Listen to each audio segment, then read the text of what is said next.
Rachel Norris had a system: deadbolt at 9, chain at 9:01, alarm at 6:30. 3 years alone, and it never failed her. Then a 55-pound Chow Chow climbed into her car on a Tuesday morning and replaced every piece of it with his own. And on December 11th, at exactly 3:17 a.m., he proved his system was better. Rachel Norris had a system: deadbolt at 9, chain at 9:01, alarm at 6:30, lights out by 10. She had lived alone for 3 years in a 2-bedroom house on Clearwater Drive, and her system had never failed her. She was a 29-year-old high school teacher who graded papers at the kitchen table every night, ate the same dinner on the same schedule, and slept with a white noise machine because silence made her nervous. Her system was airtight. Then, Sully arrived and dismantled every piece of it within 72 hours. She found him on a Tuesday morning in October, sitting in the middle of Clearwater Drive itself. Not the sidewalk, the road. Sitting perfectly still in the center of the lane, like he had personally decided that traffic would simply have to wait. Golden fur so dense he looked like a small lion, ears perfectly upright, expression completely unbothered. No collar, no tags, no explanation. Rachel pulled over. She put her hazard lights on, she got out and said, "You can't sit there." Sully looked at her. Then he stood up, walked to her passenger door, and waited. She was going to call animal control. She told herself this very clearly as she opened the door and he climbed in and settled into the seat with the composure of someone who had arranged this in advance. She was absolutely going to call animal control. She did not call animal control. The first night, Rachel set up a dog bed in the laundry room. She found Sully sitting outside her bedroom door at 11:47 p.m., not scratching, not whining, just sitting, waiting. She moved the dog bed to the hallway. She found him outside her door again at midnight. She opened the door, he walked in, stepped onto the foot of her bed, turned twice, and lay down. She stared at the ceiling for 10 minutes, trying to decide how she felt about this. She slept until 6:30 without waking once. That hadn't happened in 8 months. Here is what most people don't understand about Chow Chows. They are one of the oldest breeds in the world, with a history going back more than 2,000 years in ancient China. They were bred to guard, not to perform, not to please, to guard. A Chow Chow does not follow you because it wants approval. It follows you because it has assessed the situation and determined that you require supervision. There is a difference, and Sully had clearly assessed Rachel's situation and found it lacking. Rachel posted one photo of him on her neighborhood app with the caption, "Found this on Clearwater Drive. Anyone missing a lion?" 14 people responded within an hour. Nobody claimed him. 3 people asked if she was keeping him. She hadn't decided yet. She had already bought a bag of dog food, a collar, and a stainless steel bowl. She had decided. Within a week, his position on her security arrangements was obvious. He walked the perimeter of the house every evening at 9:15 p.m. without being asked. Every window, every door. Back to the bedroom. Done. He did this with the focused efficiency of someone who had done it 1,000 times and expected to do it 1,000 more.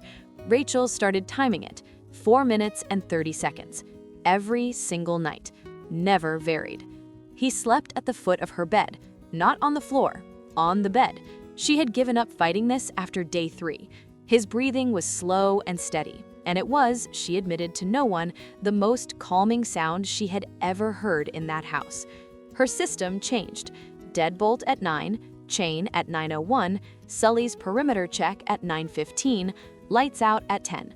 The alarm, she stopped setting it because Sully woke her at exactly 6:28 every morning by placing his chin on the edge of the mattress 2 inches from her face and exhaling slowly until she opened her eyes. She tried setting the alarm again one morning just to see what would happen. Sully woke her at 6:28 anyway. The alarm went off 4 minutes later to an empty bed and a closed bedroom door. 2 months in, a coworker said she seemed different, more rested, calmer. Rachel said, "I got a dog." If you're still watching and haven't subscribed yet, honestly, that stings a little. hit subscribe. You need to hear what happens next. The night of December 11th started like every other. Rachel had fallen asleep grading essays at her desk, laptop open, kitchen lights still on. She woke at 3:17 a.m. in her bed with no memory of walking there, to the sound of nothing. Not Sully's breathing.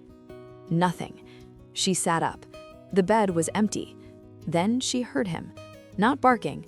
A low, continuous sound from the kitchen she had never heard from him before. She got up and followed it. Sully was standing at the back door. Still. Rigid. Every muscle in his 55 pounds locked and focused on the door, that sound vibrating in his chest like something mechanical. His eyes didn't move. His ears were forward and hard. Rachel looked at the door. The handle was moving. Not dramatically, slow and testing. Someone on the other side checking whether it was locked. The deadbolt was engaged. The chain was on, but the handle was moving.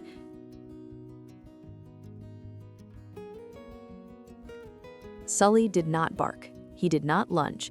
He positioned himself directly in front of the door and went completely silent. Somehow, the silence was worse than the sound.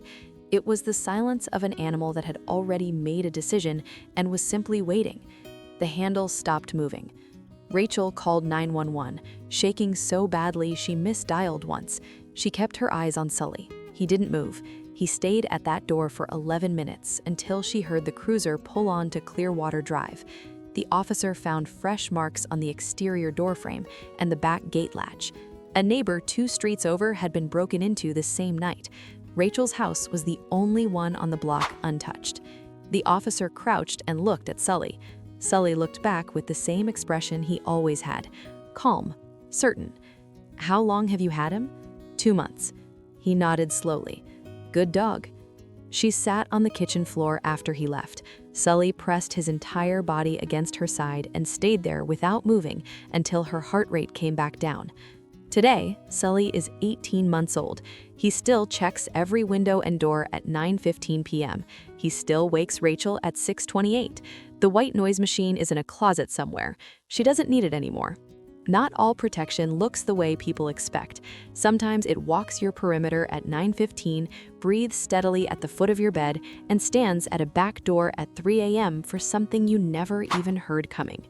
Sully didn't replace Rachel's system. He improved it. 55 pounds of golden fur that never asked for a single thing except to be exactly where he decided he needed to be. Would you trust a 55-pound Chow Chow over an alarm system? Yes or no, tell me in the comments.